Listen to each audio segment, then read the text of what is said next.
dia, a paz do Senhor. Estamos comentando a Bíblia em ordem cronológica nesse ano, porque estamos lendo a Bíblia em ordem cronológica. Então, a cada dia, vamos comentando a leitura do dia, de acordo com o plano. Vamos então para Isaías, capítulo 23. Terminamos de ver ontem, então, fomos até o capítulo 22 e vimos ali o anúncio da queda de Jerusalém em Isaías 22. E hoje, em Isaías 23 até o 27, nós vamos continuar vendo então alguns anúncios de queda, de destruição, o juízo de Deus sobre algumas nações. Então vamos começar aí no 23. O 23 é uma mensagem de juízo sobre Tiro, falando de desolação. Tiro era, nessa época, e por muito tempo, uma cidade portuária e uma cidade de grande comércio, uma cidade importante aí dos séculos 9 e um pouquinho mais aí. Nesse tempo todo aqui, durante os reinados do norte e os reinados do sul, era uma cidade muito importante, uma cidade portuária. É uma cidade muito citada na Bíblia, mas é uma cidade que a sua principal característica era justamente o orgulho, a soberba, porque ela se orgulhava de ser essa importante cidade. E por causa, por ser uma cidade importante, por conta de comércio, por conta do porto, era também uma cidade de muita ambição, onde as pessoas desejavam ter muitas coisas. Então aqui, dos versículos 1 a 8, esse juízo contra Tiro, e do 9 ao 18, um aviso de que a soberba, o orgulho cairia por terra. Então vamos aqui no versículo 1. Peso de Tiro, uivai, ó navios de Tarsis, porque Tiro está assolada. Ou seja, os navios chegariam e não teriam onde atracar, a ponto de não haver nela casa nenhuma, e de ninguém mais entrar nela, desde a terra de Quitim, isso lhes foi revelado. Calai-vos, ó habitantes da ilha, vós a quem encheram os mercadores de Sidom, navegando pelo mar. A sua provisão era a semente de Sicor, que vinha com as muitas águas do Nilo, a ceifa do rio, e ela é a feira das nações. Envergonha-te, ó Sidom, porque o mar, a fortaleza do mar, falou dizendo: nunca tive dores de parto, nem tive filhos, e nem criei jovens, nem eduquei virgens. Sidom e Tiro, as duas cidades eram cidades de comércio, cidades relacionadas a porto. As duas cidades eram muito importantes, mas no nível de grandeza, no nível de importância, era Tiro e depois Sidom. Embora Tiro fosse a mais importante, Sidom tinha uma feira muito conhecida, a feira de produtos ali que vinham pelos navios. Os 5, como com as novas do Egito, assim haverá dores quando se ouvirem as novas de Tiro. Passai a Tarsis, uivai, moradores da ilha. Nabucodonosor, vindo da Babilônia, iria então aqui sitiar Tiro e iria destruir. Veja, essa é uma profecia aí do ano 700, 710 a.C., entregue por Isaías, e isso acontece muito tempo depois. Tiro foi sitiada e não foi algo rápido de se acontecer. Essa queda de Tiro foi algo que deu trabalho ali para a Babilônia, a soberania de Deus, o poder de Deus, mostrando tudo isso para Isaías, sendo que o próprio Isaías não teria nem como imaginar que tudo isso viria a acontecer. Lembrando que, como eu disse, Isaías não foi o que Isaías via eram visões. E as visões que ele tinha, que Deus dava para ele, era como se ele estivesse vendo literalmente. Então, em muitas profecias aqui no livro de Isaías, nós encontramos a profecia, o juízo e depois a oração, o clamor de Isaías, porque é como se ele visse, então como se ele sentisse aquela devastação, aquilo que estava acontecendo. É um lugar que até hoje sofreu destruições, o porto já foi aí destruído pela Babilônia, por Nabucodonosor, mas sempre se reconstrói, sempre segue em diante, porque ela tem ali um tino, vamos dizer assim, né, para o comércio, para toda essa questão de mercadorias. Então é uma região muito rica até hoje. Olha o 7.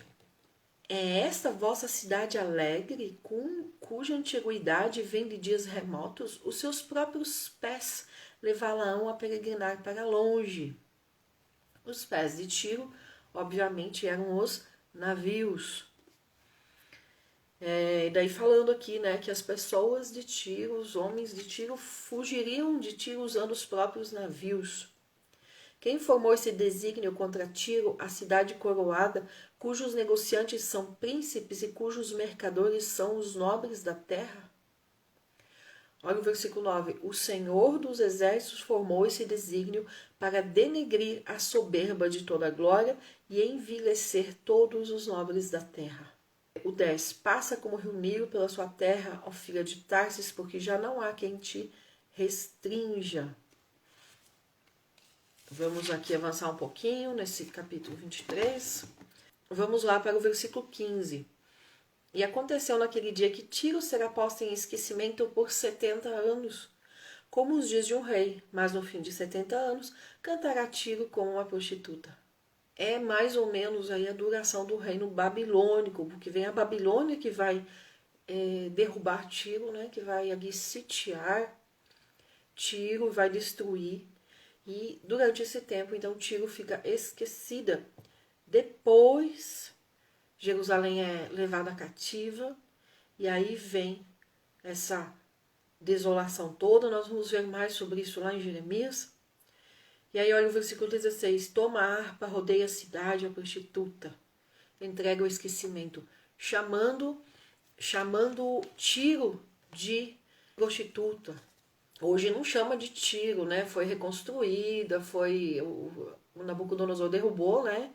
Sitiou aí, foi um tempo que eles ficaram ali sendo sitiados, 10, 12 anos, 13 anos. Depois que passou os 70 anos, Tiro é reconstruída. Em algum momento aí, nos últimos 2000 anos, em algum momento, que agora eu não lembro de memória, Tiro mudou o nome para Sur, e fica no Líbano, no Mediterrâneo. Versículo 17. E acontecerá que no fim de 70 anos que o Senhor visitará Tiro e ela voltará à sua ganância, e outra vez fornicará com todos os reinos que há sobre toda a terra. Então Tiro, depois de 70 anos, depois que Babilônia deixa de ser o poder que era, ela volta e se reconstrói. Só que ela não se reconstrói de forma humilde, ela volta e se torna de novo gananciosa, ambiciosa, orgulhosa, negociando a qualquer preço. Ela se reconstrói, recupera o seu poder, recupera sua fama de cidade portuária, de cidade de comércio, de cidade rica.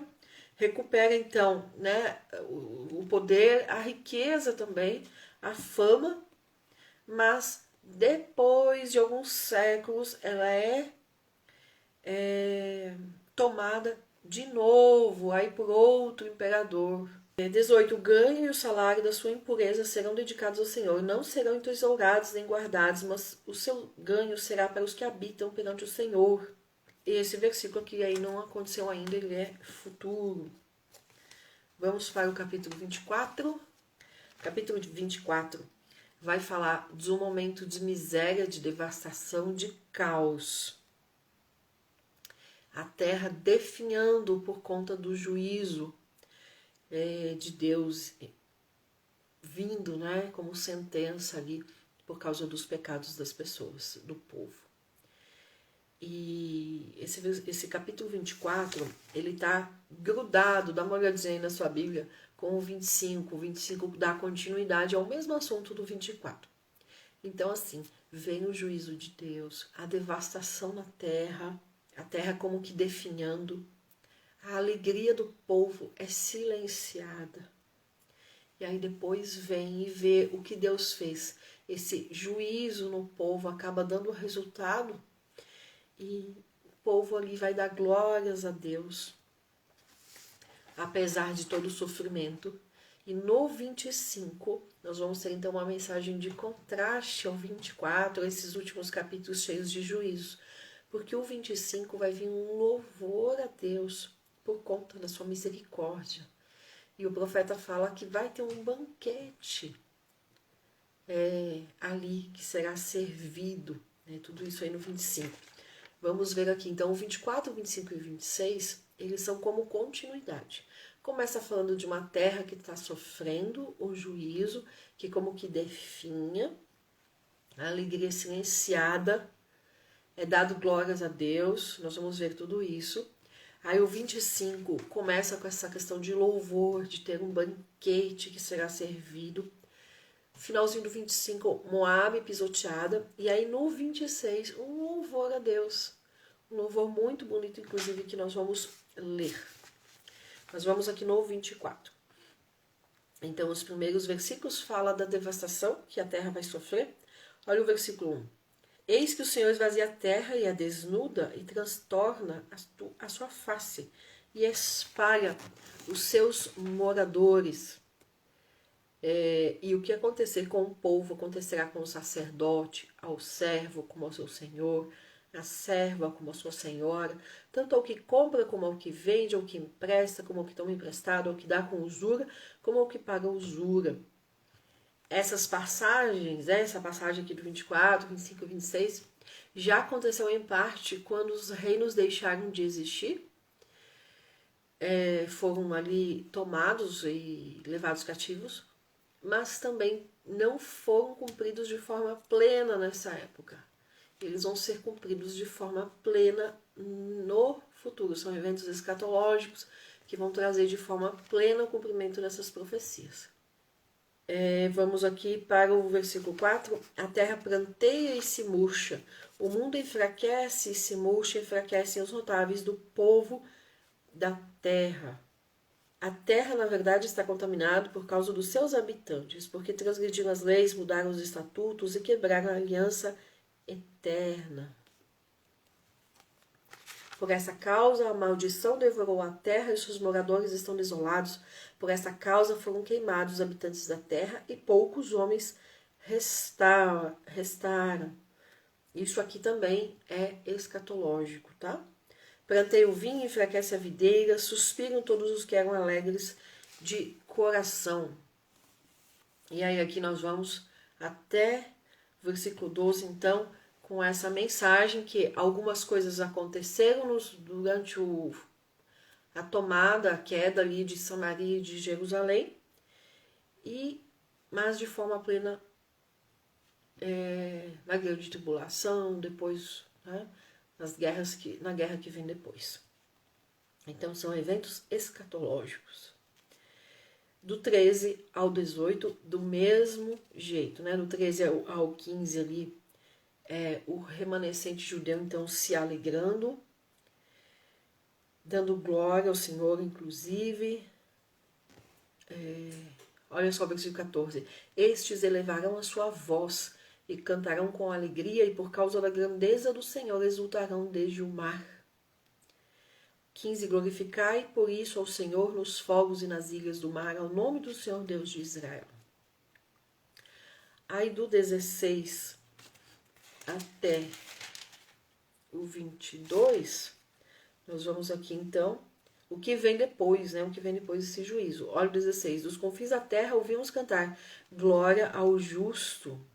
O justo aqui, veja na sua Bíblia, está com letra maiúscula, ou deve estar com letra maiúscula, se referindo ao Messias, se referindo a Jesus.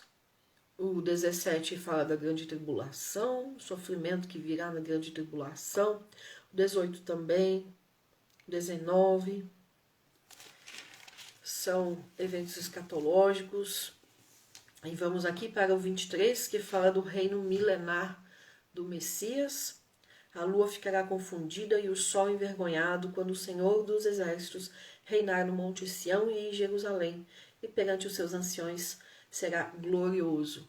Então, como é que a gente sabe aqui o que é histórico e o que é escatológico?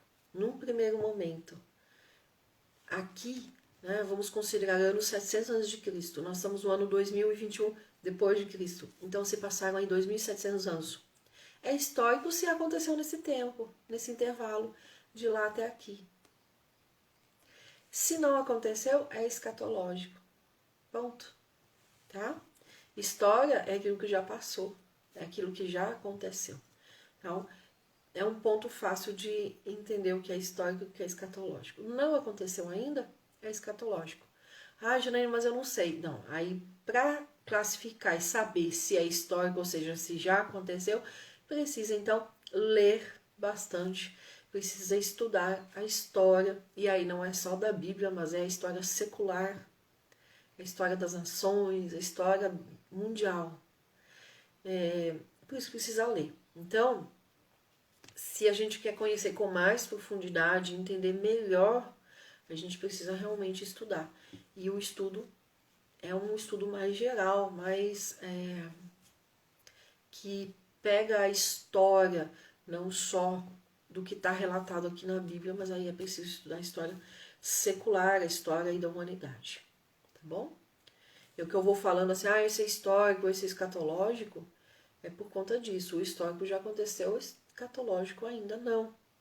E pelos sinais, e aí quando nós chegarmos mais para frente, nós vamos ver melhor os sinais, pelos sinais que foram dando de que o fim, né, de que o arrebatamento, de que o reino milenar, de que a vinda do Messias estava próxima, foram dados sinais na Bíblia. E esses sinais, muitos, a maioria já aconteceram. Então a gente sabe que os eventos escatológicos citados na Bíblia, e muitos aqui em Isaías, eles são um futuro, mas não é mais um futuro distante como era aqui. Afinal, se passaram 2.700 anos. Então se aqui Isaías já dizia, olha, vai acontecer e não vai demorar, quanto mais agora, 2.700 anos depois. Então o 23, aqui o versículo 23, falando do reino milenar do Messias. Vamos para o 25. E aí, se o 24 termina, aqui o último versículo, falando do reino milenar de Jesus, do Messias, o 25 continua esse assunto. Senhor, tu és o meu Deus, exaltar-te-ei e louvarei o teu nome, porque fizeste maravilhas, os teus conselhos antigos são fiéis e verdadeiros. E aí, os primeiros 5 versículos, então, é esse louvor por conta de Deus ter cuidado dos justos. Olha só, porque converteste aquela cidade em um montão de escombros e a cidade forte em ruína. Demoliste o palácio dos estranhos para que não seja cidade e jamais seja reedificada. Aqui falando a respeito da Babilônia, que tinha levado o povo cativo. Por isso te dará glória um povo forte, e te temerá a cidade das nações terríveis. O sistema, então, a forma de pensar da Babilônia. Porque foste a fortaleza do pobre, a fortaleza do necessitado em sua aflição, refúgio contra as tempestades e sombra contra o calor, porque o ímpeto dos violentos é como a tempestade contra o muro. E aí aqui o pobre e o necessitado se refere especificamente a Israel. Porque ficaram ali desolados, ficaram ali sem nação, ficaram ali no cativeiro. Eles que eram um povo forte se tornaram um povo pobre, sem casa, sem nação. E aí o versículo 5 também se referindo então ao milênio. E depois vem, do 6 em diante, louvor pelas bênçãos ao povo de Deus. E os últimos versículos aqui, o 10 até o 12, falando então sobre Moabe. Olha que versículo lindo, o 9. E se dirá naquele dia, eis que este é o nosso Deus, a quem esperávamos, e ele nos salvará. Este é o Senhor a quem aguardávamos. Na sua salvação gozaremos e nos alegraremos. Porque a mão do Senhor repousará neste monte, e Moabe será trilhada debaixo dele, como é debulhada a palha no depósito de lixo. E aqui Moabe já não só Moabe mesmo, literal, mas Moabe representando as hostilidades que foram direcionadas para Israel. E aí o capítulo 26 continua, então. Se aqui no 25 começou esse louvor a Deus, por Deus ter cuidado ali os justos, esse remanescente que ficou, e Deus também ter feito tudo o que fez, que está aqui nesse 25, no 26, então, um louvor a Deus. E uma fala assim de anseio, ansiedade em querer estar com o Senhor. Naquele dia cantarão este cântico na terra de Judá. Uma forte cidade temos, na qual Deus pôs a salvação por muros e antemuros. Todo esse capítulo aqui é um louvor a Deus, inclusive nós podemos ler e usar essas expressões aqui para louvar a Deus, mas se refere a algo, um louvor que será dado lá no milênio. O versículo 4, confiai no Senhor para sempre, porque o Senhor Deus é uma rocha eterna. Então se refere ao milênio, sim, é um louvor que será entoado no milênio, sim, mas é um louvor que a gente pode sim fazer hoje, inclusive. E praticar isso, confiai no Senhor, porque o Senhor Deus é uma rocha eterna. Ele sim é eterno. Qualquer outra coisa que a gente confiar aqui nessa terra é passageiro. Nós precisamos estar conscientes disso. O 7, o caminho dos justos, aqui nessa Bíblia que eu estou agora com esse título. O caminho do justo é todo plano. Tu, ó reto Deus, pesas o caminho do justo. Também no caminho dos teus juízos, ó Senhor, te esperamos. No teu nome e na tua memória está o desejo da nossa alma. Falando ali de ansiedade. E olha o versículo 9. Com a minha alma te desejei de noite, e com o meu espírito que está dentro de mim, madrugarei para te buscar, porque havendo os teus juízos na terra, os moradores do mundo aprenderão justiça. Olha só o 3, né? Passei aqui, não li, mas aqui na minha anotação tinha destacado ele. Tu conservarás em perfeita paz aquele cuja mente está firme em ti, porque ele em ti confia. Então ali falando de mente, a mente estar firme em Deus. Lá no Novo Testamento nós vamos aprender muito sobre o uso da mente. Paulo fala muito isso, de nós termos a mente de Cristo. E aqui então Isaías profetizando, falando, aquele cuja mente está em Deus tem perfeita paz. Isso é lindo de saber. Aqui a continuidade, o caminho do ímpio. Não precisamos ler. Leia depois, porque já lemos muitos juízos. 19. Os teus mortos viverão, junto com o meu corpo morto ressuscitarão. Despertai e cantai, os que habitais no pó, porque como o orvalho das ervas é o teu orvalho, e a terra lançará de si os mortos. Aqui falando então da ressurreição futura, no tempo aqui do arrebatamento. E a terra lançará de si os mortos, né? Falando ali, também apontando, né, para a ressurreição, para eventos futuros. Vamos ver aqui o 21. Porque eis que o Senhor sairá do seu lugar para castigar os habitantes da terra por causa da sua iniquidade. E a terra descobrirá o seu sangue e não mais encobrirá os seus mortos. Falando aqui também de eventos escatológicos. E vamos para o 27. O que acontece?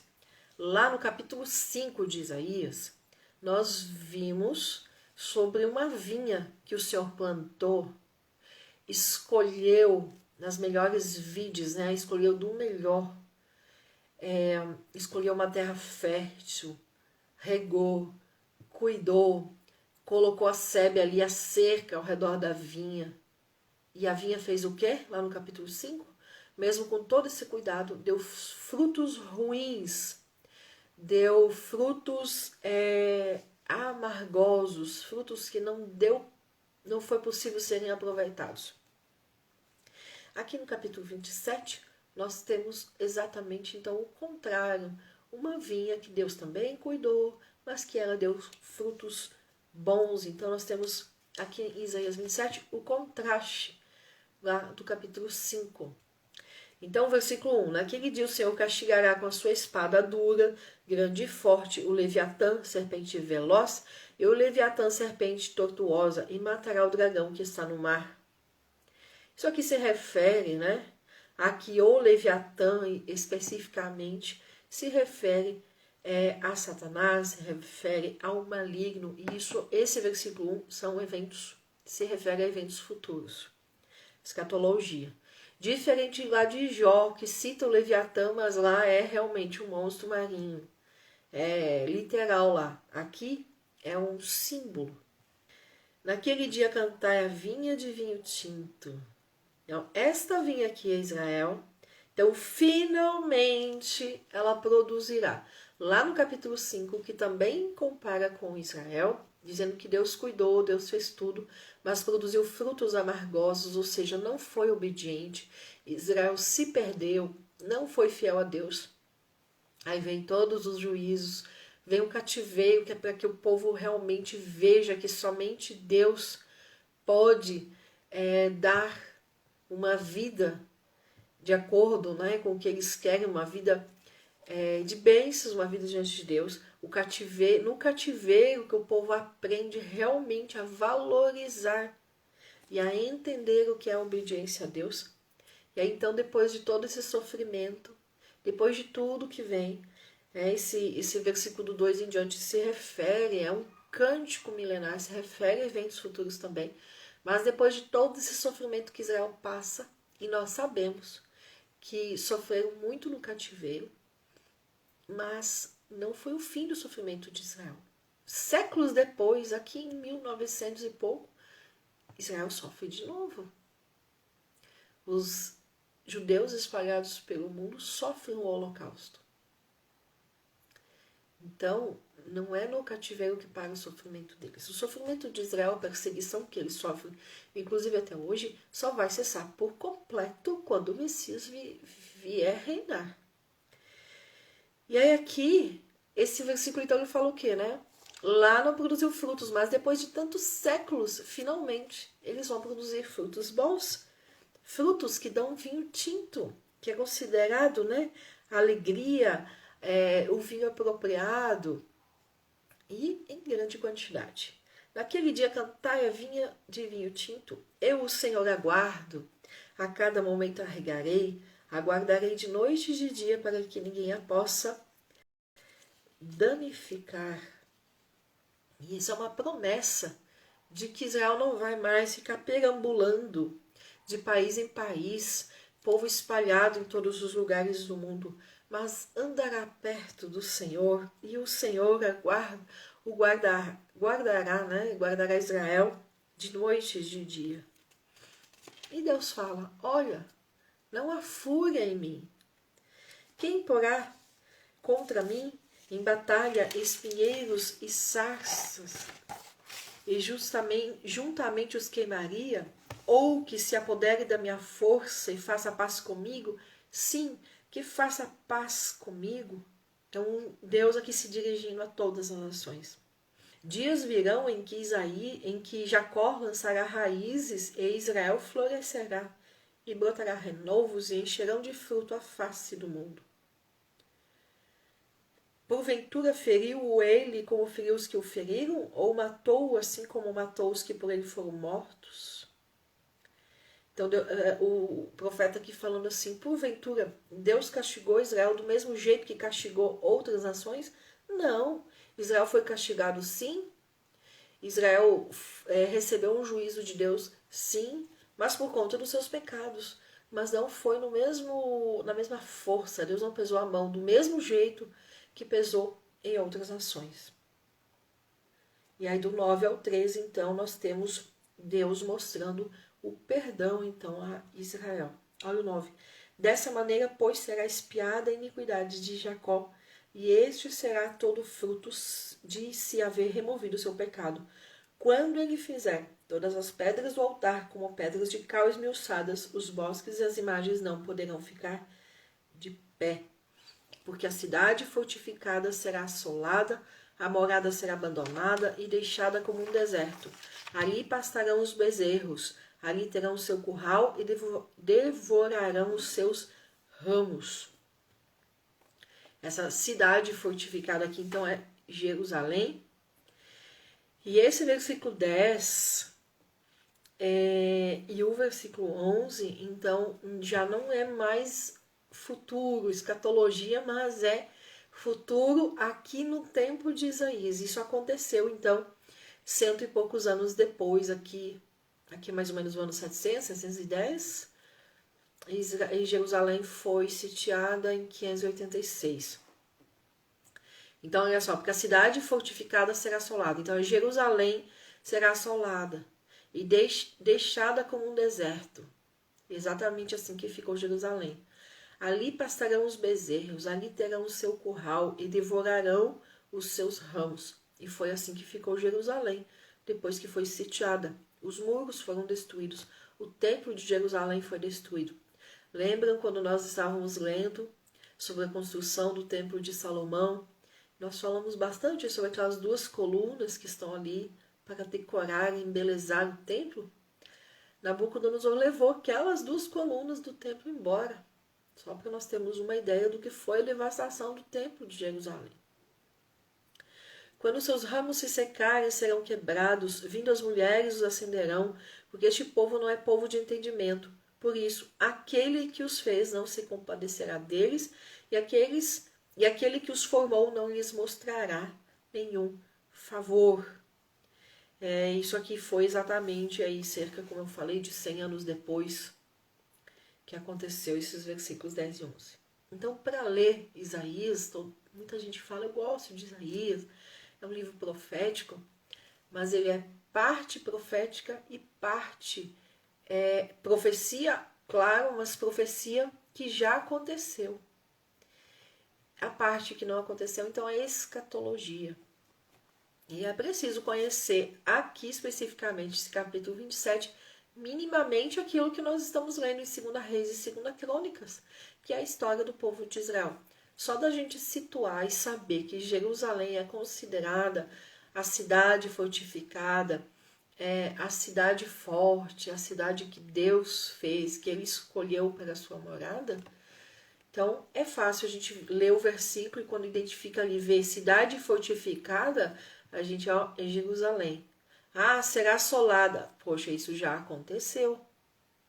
E não aconteceu só uma vez, né? Ela aconteceu 2 vezes. Aqui no Reino do Sul, quando foi destruído, em 586, depois vai ser reconstruído lá com Neemias, com Esdras. Nós vamos chegar lá e vamos ver a reconstrução do templo. A cidade é encontrada desolada, destruída. Depois nós vamos ver que Herodes vem, um deles, né? Vem e vai até aumentar o templo de Salomão, vai deixar maior. Mas Jerusalém vai ser de novo destruída em 70 depois de Cristo. Então não é só uma vez. Então por isso a gente sabe, né? Se Jerusalém é chamada de cidade fortificada, quando a gente lê aqui, porque a cidade fortificada será assolada, opa, isso já aconteceu. Quando a gente lê que a cidade fortificada que foi destruída vai ser reconstruída pelo Messias ou no tempo do Messias, isso ainda não aconteceu, porque o templo de Jerusalém, lá em Jerusalém hoje, não está reconstruído. O que tem no lugar do templo de Jerusalém é uma mesquita. E aí nós vamos para o finalzinho aqui do 27, os versículos 9 a 13, falando desse perdão para Israel, que eu já citei, e o finalzinho aqui, o 12 e o 13. E acontecerá naquele dia que o Senhor debulhará sobre as correntes do rio até o rio do Egito, e vós, filhos de Israel, sereis colhidos um a um. Aí aqui de novo está falando então de milênio. E acontecerá também naquele dia que soará a grande trombeta, e virão os que tinham sido espalhados pela terra da Assíria, e os que tinham sido desterrados para a terra do Egito, retornarão e adorarão ao Senhor no Monte Santo em Jerusalém. Esse versículo 13, apontando para eventos escatológicos, chamando todo Israel ali. Mas nós sabemos que aos poucos o povo judeu espalhado no mundo está voltando para Israel, está indo para lá novamente. Vai chegar um momento que estarão todos reunidos e aí vai se cumprir esse versículo 13. Amém? Que o 23 falando de Tiro, que hoje é um lugar chamado Sur, ali no Líbano. O 24, o 25 e o 26, eles estão juntos, então devem ser lidos juntos, porque começa falando do castigo dos israelitas, a terra definhando, e aí depois dizendo que esse castigo deu resultado, o povo de Israel então reconhece Deus, dão glórias a Deus, é servido um banquete ali no 25, Moabe sendo pisoteada, e por fim o 26, esse louvor a Deus, esse anseio de estar na presença de Deus, a ponto de eles levantarem de madrugada para buscar a Deus. E apontando também no finalzinho do 26 a ressurreição dos mortos, os mortos viverão, apontando então para o arrebatamento, que é quando isso vai acontecer, e o 27 mostrando lá no futuro, que aquela vinha do capítulo 5 de Isaías, que deu frutos amargosos, ela reconheceu, ela se endireitou com todos os juízos, com todo o sofrimento que passou, ela se endireita então, e no 27 ela passa a dar frutos bons, vinho bom, vinho tinto e em grande quantidade. Recompense a todos pela companhia aqui. Deus abençoe.